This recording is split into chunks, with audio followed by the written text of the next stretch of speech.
बच्चों को school bus में बैठाकर वापस आई। सालू खिन्न मन से टेरेस पर जाकर बैठ गई।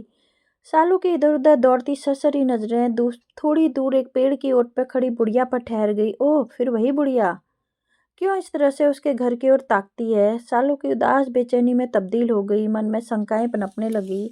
इससे पहले कि सालू उस बुढ़िया को 3-4 बार नोटिस कर चुकी थी। 2 महीने हो गए थे सालू को पूना से गुड़गांव शिफ्ट हुए, मगर अभी तक एडजस्ट नहीं हो पाई थी। सब कुछ इतना सुव्यवस्थित चल रहा था। पूना में उसकी अच्छी जॉब थी, घर संभालने के लिए अच्छी मेड थी, जिसके भरोसे वह घर की रसोई छोड़कर सुकून से ऑफिस चली जाती थी।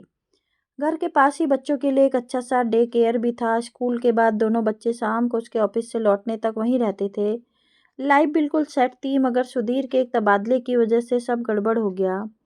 2 दिन बाद सुधीर टूर से वापस आए तो सालू ने उस बुढ़िया के बारे में बताया। सुधीर को भी कुछ चिंता हुई। ठीक है, अगली बार कुछ ऐसा हो तो वॉचमैन से बोलना, वो उसका ध्यान रखेगा, वरना फिर देखते हैं, पुलिस कंप्लेन कर सकते हैं। कुछ दिन ऐसे ही गुजरे गए। सालू का घर को दोबारा ढर्रे पर लाकर नौकरी करने का संघर्ष जारी था, पर इससे बाहर आने की कोई सूरत नजर आ नहीं रही थी। एक दिन सुबह सालू ने टेरेस से देखा कि वॉचमैन उस बुढ़िया के साथ उनके मेन गेट पर आया हुआ था। सुधीर उससे कुछ बात कर रहे थे। पास से देखने पर उस बुढ़िया की सूरत कुछ जानी पहचानी सी लग रही थी। सालू को लगा उसने यह चेहरा कहीं और भी देखा है, मगर कुछ याद नहीं आ रहा था।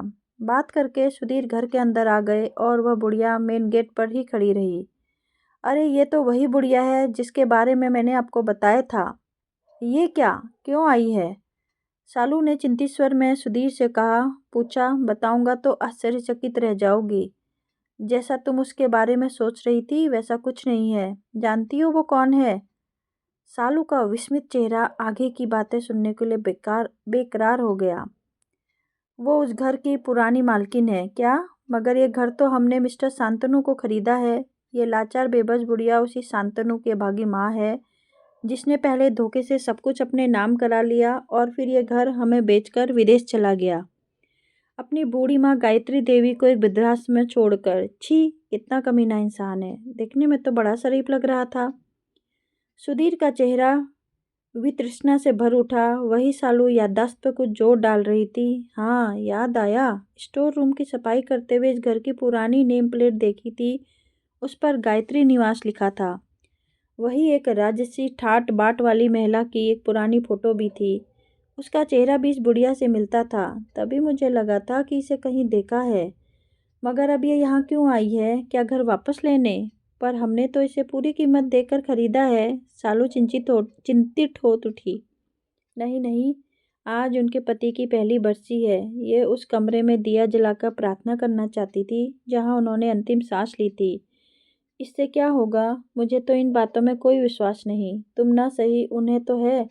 और अगर हमारी हाँ से उन्हें थोड़ी सी खुशी मिल जाती है तो हमारा क्या घट जाएगा? ठीक है, आप उन्हें बुला लीजिए। अनमने मन से ही मगर सालू ने हाँ कर दी। गायत्री देवी अंदर आ गई। क्षीण काया, तन पर पुरानी सूती धोती, बड़ी बड़ी आंखों के कोरे में कुछ जमे, कुछ पिघले से आंसू। अंदर आकर उन्होंने सुधीर और सालू को ढेरों आशीर्वाद दिए। नजरें भर भर कर उसे पराए घर को देख रही थी जो कभी उसका अपना था। आंखों में कितनी स्मृतियां, कितने सुख और कितने ही दुख के साथ तैर आए थे। ऊपर वाले कमरे में गई, कुछ देर आंखें बंद कर बैठी रही। बंद आंखें लगातार रिस रही थी। फिर उन्होंने दिया जलाया, प्रार्थना की और फिर वापस से दोनों को आशीर्वाद देते हुए कहने लगी, मैं इस घर में दुल्हन बनकर आई थी। सोचा था अर्थी पर ही जाऊंगी, मगर स्वर भर्रा आया था। यही कमरा था मेरा। कितने साल हंसी खुशी बिताए हैं यहाँ अपनों के साथ। मगर शांतनु के पिता के जाते ही महिला की आंखें पुनः भर आई। सालू और सुधीर निशब्द बैठे रहे। थोड़ी देर घर में जुड़ी बातें कर गायत्री देवी भारी कदमों से उठी और चलने लगी। पैर जैसे ही इस घर की चौखट छोड़ने को तैयार ही न थे, पर जाना तो था। उनकी इस हालत को वो दोनों भी महसूस कर रहे थे। आप जरा बैठिए, मैं अभी आती हूँ।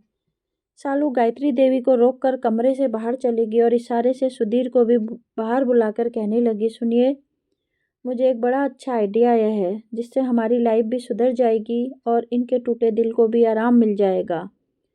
क्यों ना हम इन्हें यहीं रख लें? अकेली है, बेसहारा है, और इस घर में इनकी जान बसी है। यहाँ से कहीं जाएंगी भी नहीं। और हम यहाँ वृद्धाश्रम से अच्छी ही खाना पहनने को देंगे इन्हें। तुम्हारा मतलब है नौकर की तरह? नहीं नहीं, नौकर की तरह नहीं, हम इन्हें कोई तनख्वाह नहीं देंगे। काम के लिए तो मेड भी है, बस ये घर पर रहेंगी तो घर के आदमी की तरह मेड पर आने जाने वालों लोगों पर नज़र रख सकेंगी, बच्चों की देखभाल संभाल सकेंगी। ये घर पर रहेंगी तो मैं भी आराम से नौकरी पर जा सकूंगी। मुझे भी पीछे से घर की बच्चों के खाने पीने की टेंशन नहीं रहेगी। आइडिया तो अच्छा है, पर क्या ये मान जाएंगी? क्यों नहीं, हम इन्हें उस घर में रहने का मौका दे रहे हैं जिसमें उनके प्राण बसे हैं, जिसे ये छुप छुप कर देखा करती है। और अगर कहीं मालकिन बन घर पर अपना हक जमाने लगी तो क्या निकाल बाहर करेंगे? घर तो हमारे नाम ही है, ये बुढ़िया क्या कर सकती है? ठीक है, तुम बात करके देखो। सुधीर ने सहमति जताई। सालू ने संभल कर बोलना शुरू किया। देखिए, अगर आप चाहें तो यहाँ रह सकती हैं। बुढ़िया की आंखें इस अप्रत्याशित प्रस्ताव से चमक उठी। क्या वाकई वो इस घर में रह सकती है? लेकिन फिर बुझ गई। आज के ज़माने में जहाँ सगे बेटे ने ही उन्हें घर से यह कहते हुए बेदखल कर दिया कि अकेले बड़े घर में रहने से अच्छा है उनके लिए वृद्धाश्रम में रहना होगा, वहाँ ये पराये लोग उसे बिना किसी स्वार्थ के क्या रखेंगे? नहीं नहीं, आपको नाहक की परेशानी होगी। परेशानी कैसी? इतना बड़ा घर है और आपके रहने से हमें भी आराम हो जाएगा। हालांकि दुनियादारी के कटु अनुभवों से गुजर चुकी गायत्री देवी सालू की आंखों में छिपी मनसा समझ गई, मगर उस घर में रहने के मोह में वो मना न कर सकी। गायत्री देवी उनके साथ रहने आ गई और आते ही उनके सदे हुए अनुभवी हाथों ने घर की जिम्मेदारी बखूबी संभाल ली। अभी उन्हें अम्मा कहकर ही बुलाते हैं। हर काम उनकी निगरानी में सुचारू रूप से चलने लगा। घर की जिम्मेदारी से बेफिक्र होकर सालू ने भी नौकरी ज्वाइन कर ली। साल भर कैसे बीत गया पता ही नहीं चला। अम्मा सुबह दोनों बच्चों को उठाती, तैयार करती, मान मनुहार कर खिलाती और स्कूल बस तक छोड़ती। फिर किसी कुशल प्रबंधक की तरह अपनी देखरेख में बाई से सारा काम कराती। रसोई का वो स्वयं खास ध्यान रखने लगी। खासकर बच्चों के स्कूल से आने के वक्त वो नित नए स्वादिष्ट और पौष्टिक व्यंजन तैयार कर देती। सालू भी हैरान थी कि जो बच्चे चिप्स और पिज़्ज़ा के अलावा कुछ भी मन से न खाते थे, वे उनके बनाए व्यंजन खुशी खुशी खाने लगे थे। बच्चे अम्मा से बेहद घुल मिल गए थे। उनकी कहानियाँ के लालच में सभी कभी देर तक टीवी से चिपके रहने वाले बच्चे उनकी हर बात मानने लगे। समय से खाना पीना और होमवर्क निपटा कर बिस्तर में पहुंच जाते। अम्मा अपनी कहानियों से बच्चों को एक और जहां अच्छे संस्कार डाल रही थी, वहीं हर वक्त टीवी देखने की बुरी आदत से भी दूर ले जा रही थी। सालू और सुधीर बच्चों में आए सुखद परिवर्तन को देखकर अभिभूत थे, क्योंकि उन दोनों के पास तो कभी बच्चों के पास बैठे बात करने का भी समय नहीं होता था। पहली बार सालू ने महसूस किया कि घर में किसी बड़े बुजुर्ग की उपस्थिति, नानी दादी का प्यार बच्चों पर कितना सकारात्मक प्रभाव डालता है। उसके बच्चे तो शुरू से ही इस सुख से वंचित रहे, क्योंकि उनके जन्म से पहले ही उनकी नानी और दादी दोनों गुजर चुकी थी। आज सालू का जन्मदिन था। सुधीर और सालू ने ऑफिस से थोड़ा जल्दी निकलकर बाहर डिनर करने का प्लान बनाया था। सोचा था बच्चों को अम्मा संभाल लेगी, मगर घर में घुसते ही दोनों हैरान रह गए। बच्चों ने घर को गुब्बारों और झालरों से सजाया हुआ था, वहीं अम्मा ने सालू की मनपसंद डिशेज और केक बनाए हुए थे। इस सरप्राइज बर्थडे पार्टी, बच्चों के उत्साह और अम्मा की मेहनत से सालू अभिभूत हो उठी और उसकी आंखें भर आई। इस तरह के वीआईपी ट्रीटमेंट की उसे आदत नहीं थी और इससे पहले बच्चों ने कभी उसके लिए ऐसा कुछ खास किया भी नहीं था। बच्चे दौड़कर सालू के पास आ गए और जन्मदिन की बधाई देते हुए पूछा, आपको हमारा सरप्राइज कैसा लगा? बहुत अच्छा, इतना अच्छा कि क्या बताऊं, कहते हुए उसने बच्चों को बाहों में भरकर चूम लिया। हमें पता था आपको अच्छा लगेगा। अम्मा ने बताया था कि बच्चों द्वारा किया गया छोटा सा प्रयास भी मम्मी पापा को बहुत बड़ी खुशी देता है, इसलिए हमने आपको खुशी देने के लिए यह सब किया। सालू की आंखों में अम्मा के लिए कृतज्ञता छा गई।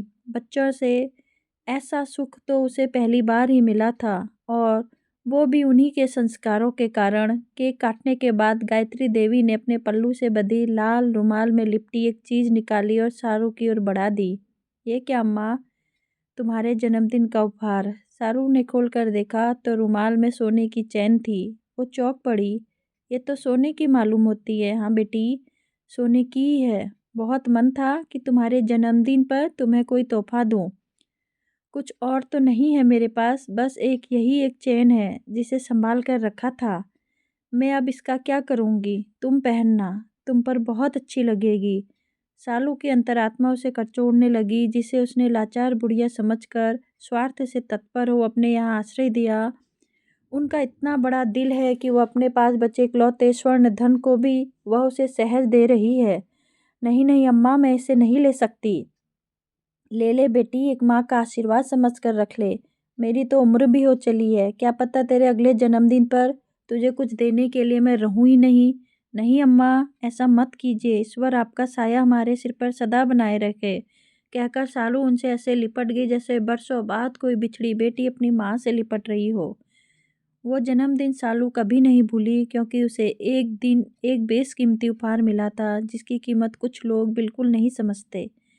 और वो निस्वार्थ मानवीय भावनाओं से भरा माँ का प्यार। वो जन्मदिन गायत्री देवी भी नहीं भूली, क्योंकि उस दिन उनकी उस घर में पुनः प्रतिष्ठा हुई थी। घर की बड़ी आदरणीय एक माँ के रूप में, जिनकी गवाही इस घर के बाहर लगाई गई। वो पुरानी नेम प्लेट भी रही थी जिस पर लिखा था गायत्री निवास। यदि इस कहानी को पढ़कर आपकी थोड़ी सी भी आंखें नम हो गई हों, तो अकेले में 2 मिनट चिंतन करने के लिए पाश्चात्य संस्कृति की होड़ में हम अपनी मूल संस्कृति को भुलाकर बच्चों को उच्च शिक्षा पर तो सभी का ध्यान केंद्रित है, किंतु उन्हें संस्कारवान बनाने में हम पिछड़ते जा रहे हैं। कहानी अच्छी लगी हो तो उस माँ तक भेजिए जो अपने बच्चों को